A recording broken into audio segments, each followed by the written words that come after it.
Isang mapayapang araw sa iyo, kaibigan. Welcome sa Biblical Education for Shepherd Training, na kung saan ito po ay isang mini Bible School at ating pong isi-series po ang mga ituturo po natin sa pag-aaral na po na ito. At sa araw na ito, ako po ay masaya na samahan niyo ako na tuloy na mag-aral ng salita ng Diyos. At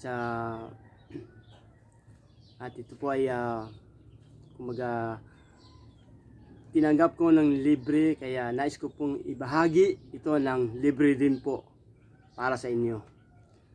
At simulan na po natin. Tayo po ay bumasa po ng isang verse sa Bible bilang introduction po ito. Sa 2 Timothy 2:2, basahin po natin. And the things that thou hast heard of me among many witnesses, the same commit thou to faithful men, who shall be able to teach other also.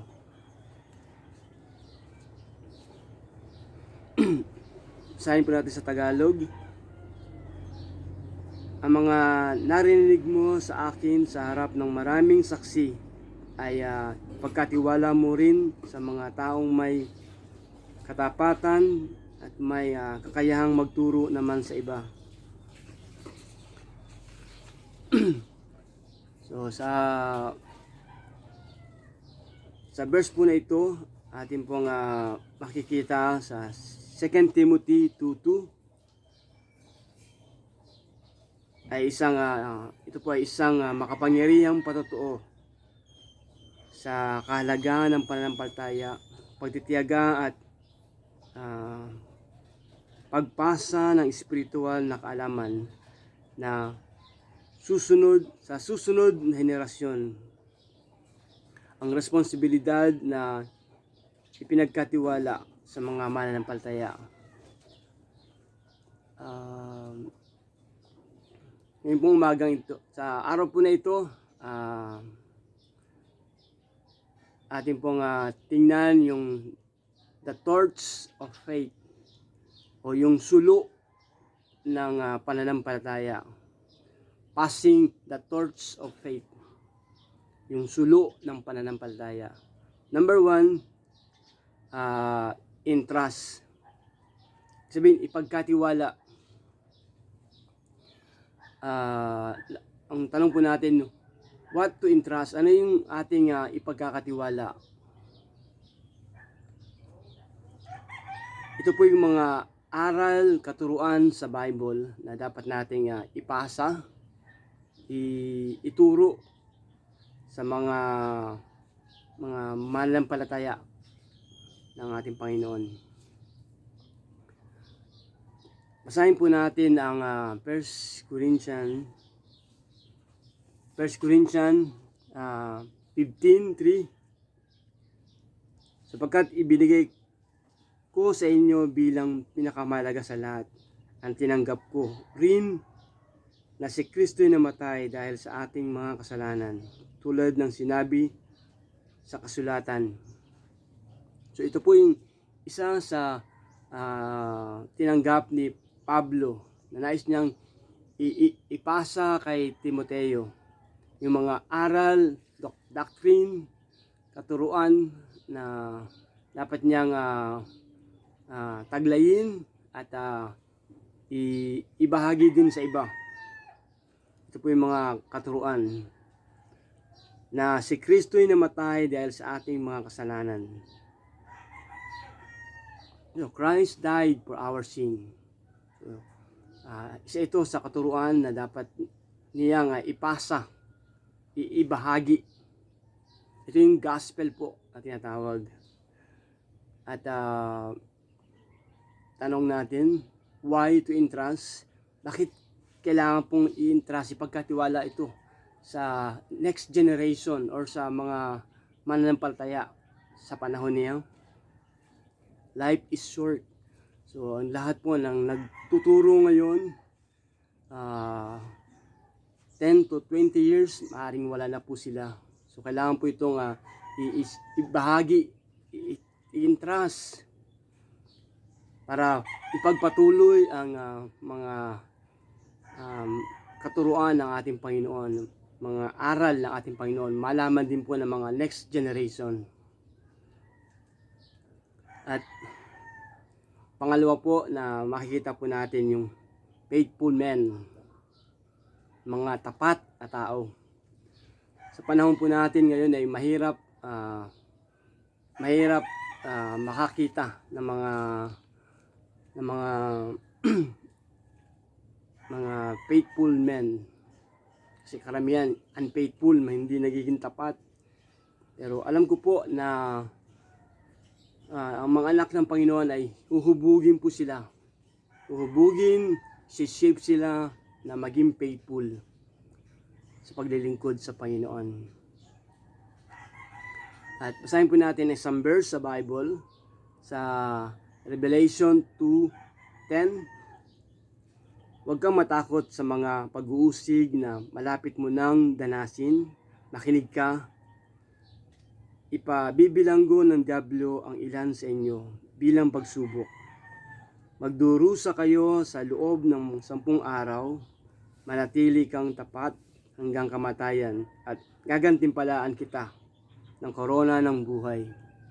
So, be faithful unto death, hanggang kamatayan po.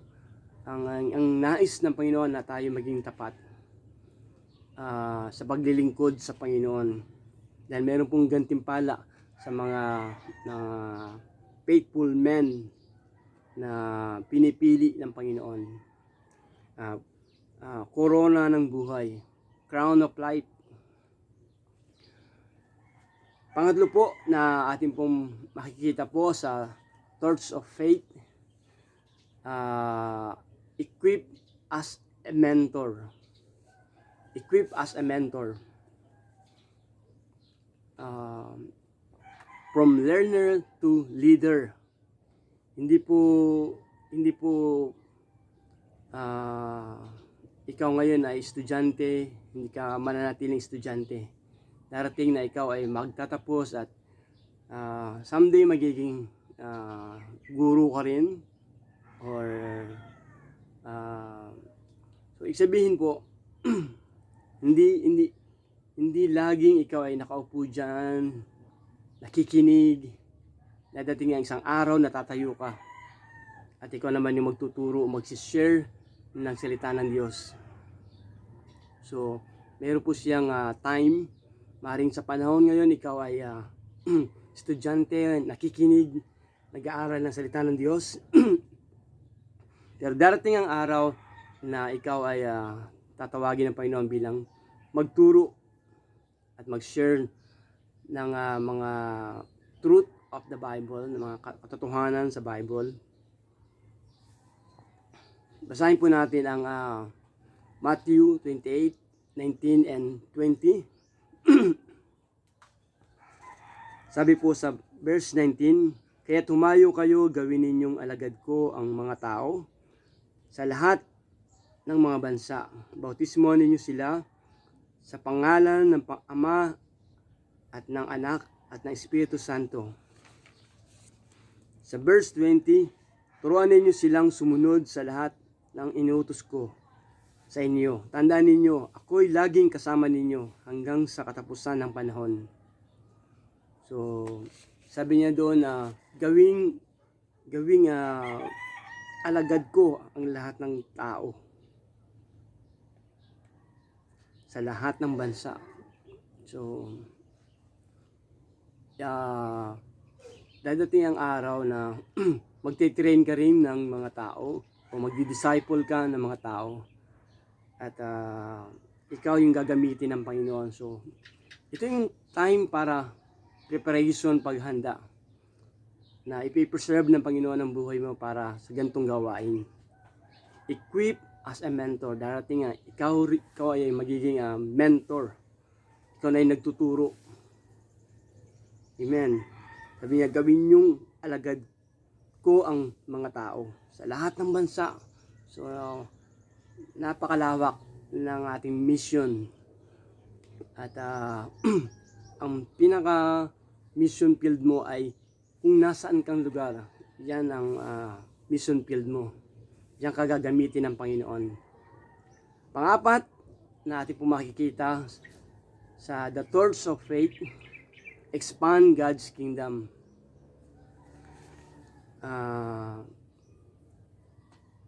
Expand God's kingdom by sharing your testimony, by sharing the gospel ng ating Panginoong Kristo. Basahin po natin ang Mark 16:15. At sinabi ni Jesus sa kanila, umayo kayo sa buong mundo at ipangaral ang magandang balita sa lahat ng tao. So, ito yung one way para maabot natin po ang mga tao sa pamamagitan ng iyong life,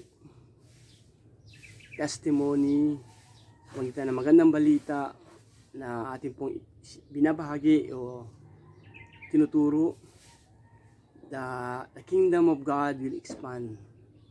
So, marami ang makakaalam, marami ang makakadinig, marami ang susunod at maglilingkod sa Panginoon.